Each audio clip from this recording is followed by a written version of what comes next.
Bend over, hold still. That's what the American medic says, 4 words, but in Noriko's mind, they sound like a sentence without parole.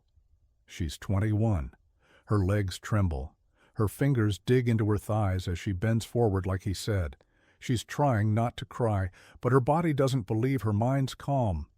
The women behind her in the line? Frozen. Because they've heard the rumors about what happens when you're captured by Americans, the warnings, the whispers. They strip you, touch you, break you. But he's not touching her, not yet. He's just snapping on a white glove, cold latex, powdered. She hears it, a snap like a gunshot. Noriko flinches. Her breath turns to ice in her throat. Why the glove? Why is she bending over? What's coming next? He doesn't leer. He doesn't smile. His hands stay clinical, distant. But that almost makes it worse. By August 1945, Allied forces had captured over 4,000 Japanese women across the Pacific. 72% weren't soldiers, just clerks, nurses, civilians. Noriko was a nurse. She treated soldiers younger than her. Some didn't survive the burns. Now she's the one lined up. Shitachi ha ri wo tsugurasare, kwai sareru junbi o shiteita. We were lined up, preparing to be broken. The barrack smells like diesel and wet wool. Overhead, a flickering bulb swings, casting long, jittery shadows across their backs. Cold wind leaks through cracks in the wooden slats. Behind her, the woman next in line exhales sharply, an audible fear response. The medic, Corporal Ellis, 20, looks up. There's hesitation in his eyes. He doesn't understand their terror. They don't understand his silence. Noriko's breath catches when she hears the clink of glass on metal. A thermometer. It wasn't an order to humiliate. It was a rectal temperature check, standard for disease screening, malaria, typhus, dengue. 1 to 100 plus. POW inspections were conducted without interpreters in the first 3 weeks after surrender. Fear was universal, but no one explained that, because no one spoke Japanese. Ellis gestures, tries again, slower this time. Bend, over, hold, still. It doesn't help. Behind Noriko, Satomi, 25, starts whispering in panic. She grabs Noriko's sleeve. Iko, run! Noriko doesn't move, because if she runs, they'll confirm the fear that they were enemies, animals. So she stays. But when the glove snaps again, louder this time, her knees buckle. She looks back. For a second, she thinks she sees him flinch too. The glove. First thing she sees, last thing she'll remember. It isn't stained, but it feels like it is. From fear to confusion. Why isn't this what she feared? Why does he look more scared than she is? And when he pulls the glove tighter with a snap, she stops breathing. The snap echoes in her skull like a gunshot. Noriko doesn't move, not because she's brave, because she can't. Her knees have locked, her throat closes. The wooden floor under her bare feet feels cold, swollen with moisture. Her heart is beating so loudly she doesn't hear the medic say it again. Hold still. The glass thermometer glints as Corporal Ellis, 20, hesitates. He's sweating. One hand holds the instrument. The other trembles inside the white glove, not from desire, from dread. If this is routine, why does he look just as scared? Behind him, the steel tray clatters, too loud in the silence. Satomi, 25, whispers again. He's going to do it. Noriko shuts her eyes. Medical procedure reports from 1945 show that rectal thermometry was the standard method for diagnosing malaria and typhoid in the Pacific. Fast, accurate, clinical. But the procedure was designed for men, by men. No protocol existed for how to perform it on female prisoners, none. Over 100 female POWs underwent the same inspection in the first 30 days of surrender, without a single female medic present. Biga ani wo suru no ka wakaranakatta. Tada sore ga owaru no omatta. I didn't know what he was doing, I just waited for it to end. Ellis speaks again, softer. It's not what you think. Of course she doesn't understand him. He doesn't know she's never heard English from a man without a gun before. He crouches, stays below eye level. He doesn't touch her. He places the thermometer down, then stands, hands raised. Hana, 24, steps forward. She's a translator, civilian, picked up outside Mukden. Her Japanese is perfect. So is her fear. She says the line carefully, "He says it's not to shame you." Noriko turns, blinking, then says, "Then why make us bend over?" Hana freezes. No answer. Her fingers tighten around the clipboard she isn't holding right. Diesel fumes cling to her nose. The sting of alcohol wipes. Cold steel touches the back of her thigh. Her breath rasps. It's happening. The moment. Ellis swallows hard. His glove brushes her skin. Clinical. 2 seconds, maybe 3. But to Noriko, it's a lifetime. She exhales. It's done. She turns, doesn't look at him, doesn't speak. Behind her, Satomi cries silently as she takes Noriko's place in line. The glove, now used, rests in the tray. Still white, still clean, but now unbearable. Confusion, shock. And then the officer storms in, shouting, because he thinks they're refusing the vaccine next. The door slams open, boots, barked orders. The room shrinks. Captain Harlan, 32, storms in, brown officer's coat unbuttoned, steam rising off his shoulders. He doesn't ask what's happening. He assumes. What the hell's the holdup? Ellis stiffens. "Sir, it's the inspection." "They refusing?" His eyes lock on Hana. "Tell them we can skip this and go straight to the needle." Hana's mouth opens, then shuts. She tries to translate, but her voice cracks. Why is he talking about needles? No one explained what's next. "Go on," Harlan says. "Let them. No. If they don't comply, we have other ways." Hana finally chokes out the words. The women don't react. Because they don't understand what needle means. But they understand tone, threat. In the first month after Japan's surrender, over 3,700 Japanese POWs were vaccinated under force threat procedures. Most thought they were being injected with poison. Nearly 600 female POWs fainted during inoculation. In one camp, 92% refused the second dose until shown a live demonstration. Captain Harlan thinks he's saving lives. To the women, he's confirming the nightmare. "Bira wa shitachi o tasukeru tsumori datta. Demo, sono kuchou wa shukyojin no sore datta." They were supposed to be helping us, but his tone was that of an executioner. Noriko steps back, bumping into Satomi. Satomi flinches. Her hand goes to her stomach, like she's shielding something. Hana, seeing the chain reaction, blurts, "Stop!" Captain Harlan snaps, "You're not here to interpret feelings. You're here to get compliance." He moves toward the tray, picks up the glove, sees the thermometer, doesn't flinch. "Fine, skip the temp. Next girl gets the jab first. We'll sort the paperwork later." Steam from his coat fills the room with wet wool and cigarette stink. The floor creaks beneath every shift in weight. The overhead bulb hums. Noriko tries to speak. Hana touches her elbow gently. That small gesture, skin to skin, stops her shaking. "I'll explain," Hana says, "but not like this." Harlan's jaw tenses. For a second he considers it, then drops the glove back in the tray like garbage. The glove lands face up, finger outstretched, almost accusatory. Satomi can't stop staring at it. It looks like it's pointing at her. Shock, grief. What's routine for one side feels like betrayal for the other. Captain Harlan mutters, "If they want to die from fever, let 'em." He walks out. But Noriko sees something, Hana's hand. It's shaking, just like Ellis's did. So when the next person enters the room, a woman in uniform speaking perfect Japanese, no one knows whether to trust her. The woman who steps through the doorway isn't loud. She doesn't bark orders like Harlan. She doesn't freeze like Ellis. She simply enters, calm, composed, and every head turns.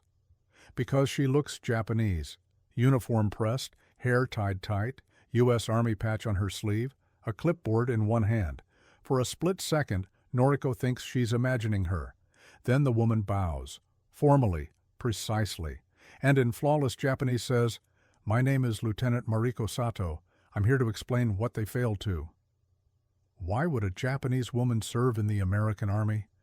And why here? Satomi grips Noriko's arm. Is she one of us? Noriko whispers. I don't know. Hana steps forward, stunned. She's seen interpreters before, but never a woman dressed like this, never carrying authority like this. Lieutenant. Sato's voice is steady. No punishment is intended. The procedure is medical, temperature, vaccinations, disease prevention. Ellis exhales in visible relief, shoulders dropping. Harlan scowls from the doorway like someone stole his script. Fewer than 120 Nisei, Japanese-American women, served as translators in WWII. Only 9 were deployed to Pacific POW sites. Sato is one of those 9. To the POWs, she looks like a traitor. To the Americans, she's indispensable. To herself? The answer isn't simple. Binu no koi wa nihongo datta no ni, Yunhu ga sore o rugitte ita. Her voice was Japanese, but her uniform betrayed it. Sato kneels, not in submission, but in clarity. She places the clipboard down, palms open, showing she carries nothing threatening. The floor is cold through her trousers. She doesn't react. Noriko's breath trembles. A Japanese face in an American uniform is a contradiction big enough to swallow. The barrack lantern flickers. Cold air slides through the gaps in the wood. The faint smell of antiseptic leaks from Sato's pouch. Sato continues. You're afraid. I understand. You heard terrible things about what Americans do, but I promise this inspection is not that. Harlan scoffs. We've been saying that? Sato rises slightly. Sir, they do not understand your words. They understand your posture. The room stills. Even Harlan doesn't have a comeback. She picks up the same glove, carefully, like it's evidence of the entire misunderstanding. She doesn't put it on. She simply holds it between her fingers and sets it aside. A reset, a clean beginning. Grief, hope. For the first time, Noriko feels something loosen in her chest. Sato finally says, I will demonstrate the procedure, on myself, slowly. You will see everything. Satomi gasps. Noriko's eyes widen. Ellis blurts, Ma'am, that's not necessary. But Sato steps toward the tray anyway. She reaches for the thermometer, and every woman leans forward, waiting to see if she'll truly do it. She doesn't flinch. Lieutenant Mariko Sato, 26, stands before the women like she's in 2 wars at once, one against disease, the other against memory. She picks up the thermometer, holds it up, level with her eyes. It gleams under the lantern light. Then, slowly, she turns around, bows again, and kneels. Watch carefully, she says in Japanese. You may refuse, but you deserve to see. Why would a soldier volunteer to humiliate herself for prisoners? She doesn't remove her uniform, only loosens the back of her waistband. She wraps a towel across her waist for modesty. Then she performs the procedure step by step. No one speaks, not Hana, not Satomi, not Noriko, especially not Ellis. He turns his face away, jaw clenched. Captain Harlan mutters something under his breath and leaves, boots stomping through mud outside. After the introduction of female translator demonstrations, compliance with inspection protocols rose from 61% to 94% within 72 hours. Assault complaints dropped to 0. In those same camps, disciplinary actions decreased by 40%. The change? 1 woman kneeling with a thermometer and a towel. Binu no yoki wa shifu no chikara de wa naku, wara ni naru koto ni atta? Her courage wasn't in the uniform, but in her willingness to strip it away. Noriko's eyes sting, not from shame, from recognition. This isn't propaganda. This is a human. She hears Satomi whisper, She did it herself. Mariko finishes, rises, adjusts her uniform and says, Now you know. You may choose. The silence doesn't break. It melts. Satomi steps forward, quiet, resolute. She takes the towel. I will go next. The cloth is warm from Sato's body. It smells like soap and faint fear. Satomi's fingers tighten around it. Her heartbeat is visible in her throat. Noriko watches her walk forward, back straight. Then Hana follows. Then another. And another. Ellis replaces the thermometer in its case, slowly, deliberately, like he's handling glass.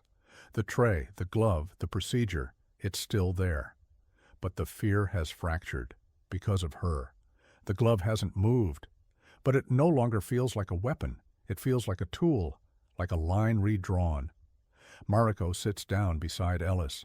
He won't meet her eyes. "You think they'll remember this?" he asks. "They'll never forget it," she replies. "And neither will you." He nods. Once. Hope. Revelation.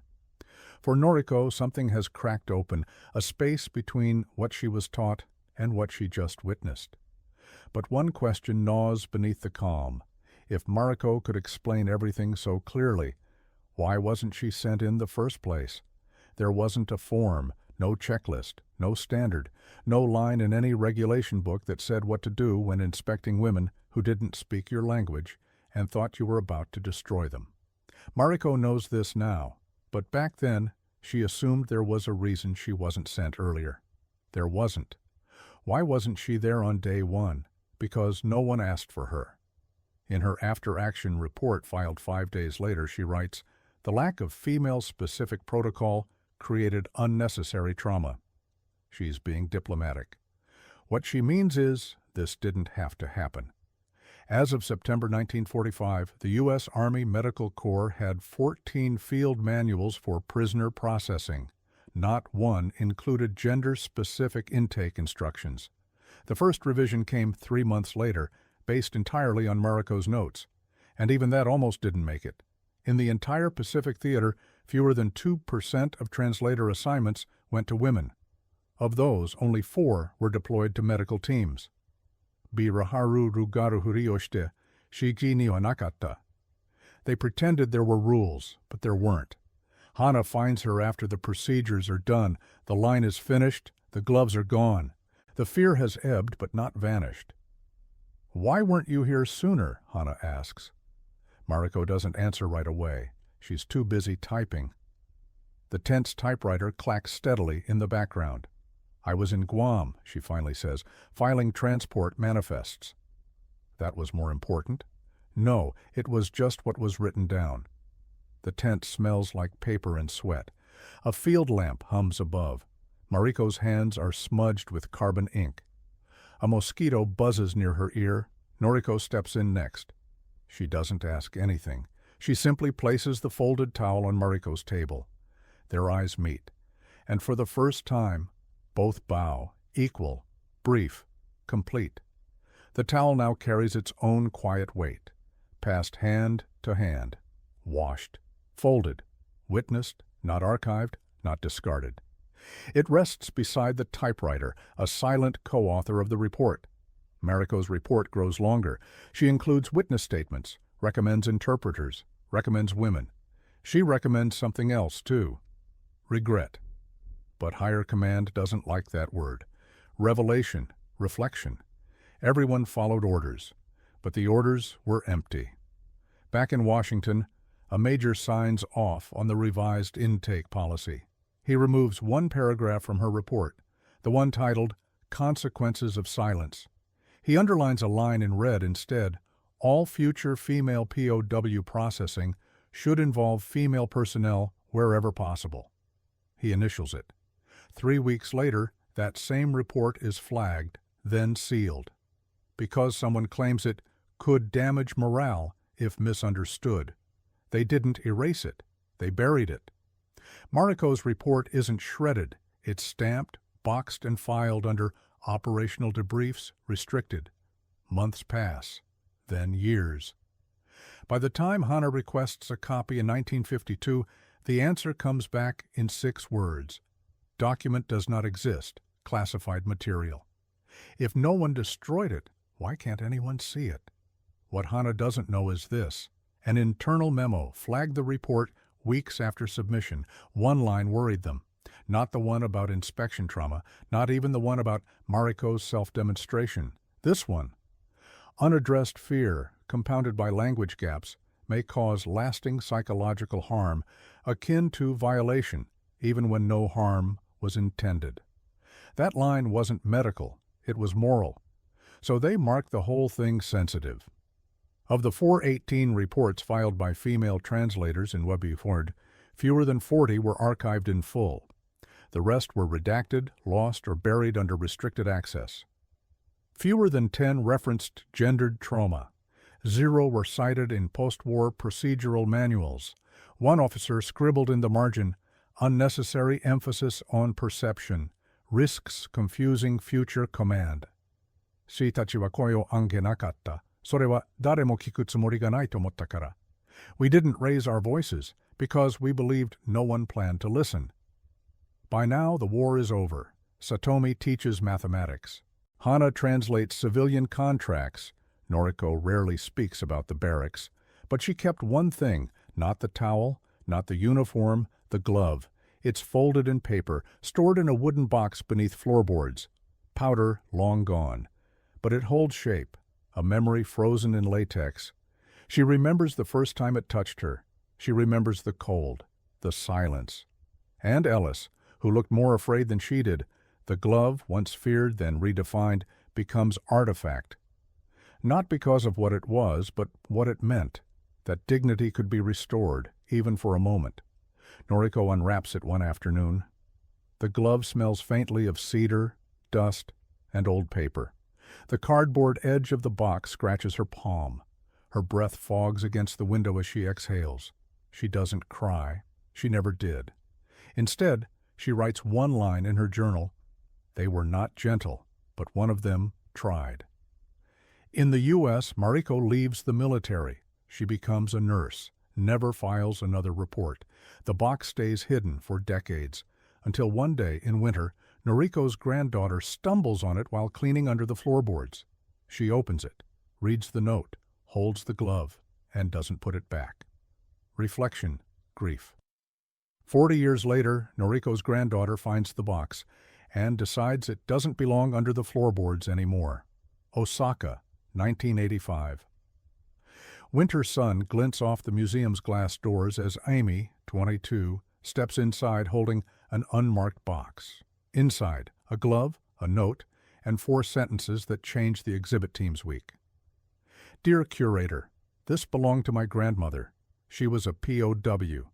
Please decide if this should be seen. Why would a glove, clean, unused, decades old, cause so much unease? Curator Kenji Imazu, 41, reads the letter twice, then opens the box.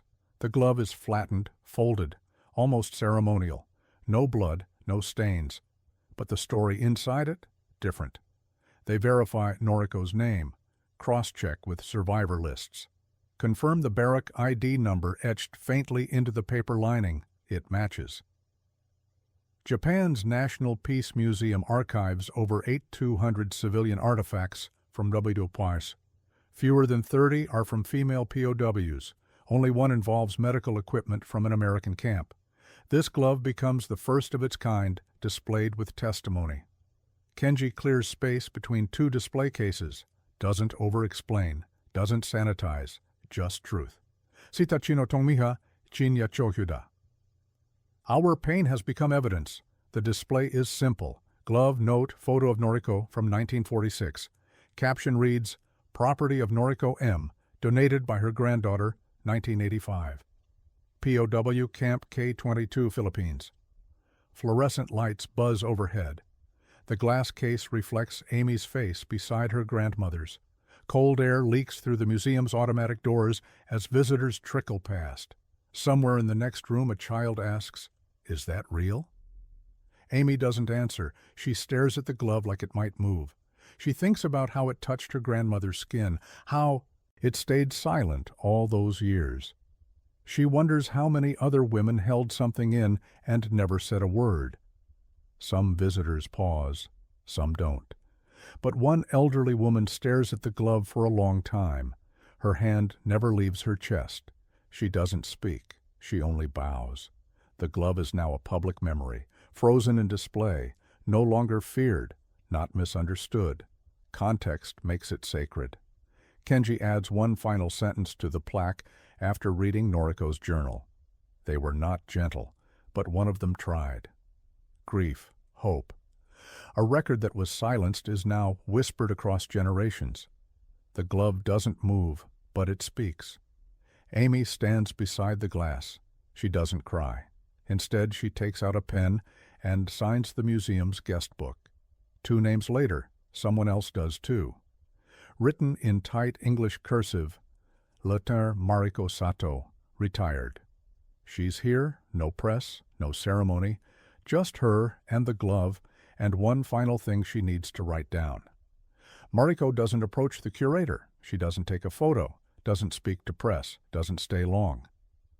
She stands alone in front of the glove, the same kind Ellis handed her 43 years earlier. Micro-mystery. Why come now and not sooner? She reads the caption again, 4 words, but one of them tried. That was her.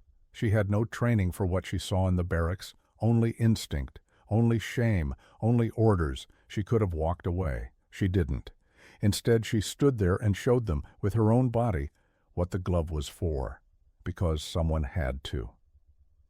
Of the 142 female officers deployed for translation and mediation during WWII, only 19 were present during female POW inspections. Just 4 filed trauma-related reports.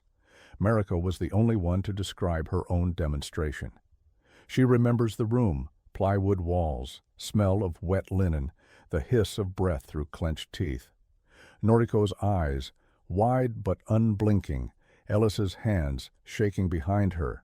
No one wanted to be there, but someone had to stay. Shitachi wa tea da to omotte ita hito ni moito mo ningen rashii shunkan wo atterareta?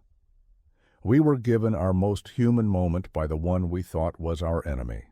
She takes out a notebook, writes a sentence, then adds a second, then stops. Her pen scratches softly on paper. The glass hums from the heater.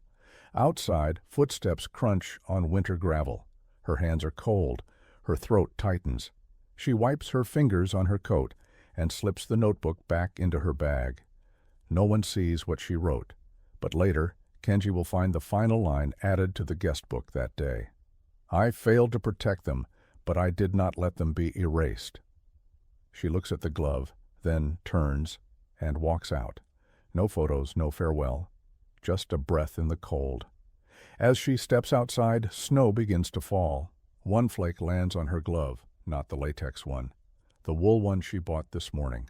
She holds it for a second, then lets it melt. The glove remains unchanged. But every person who sees it adds to its meaning. It's no longer about fear. It's about who chose to carry it forward. Hope, reflection.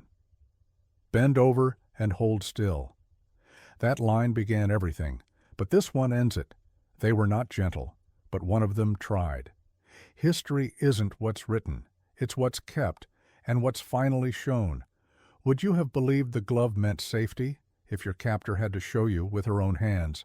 Would you still doubt it?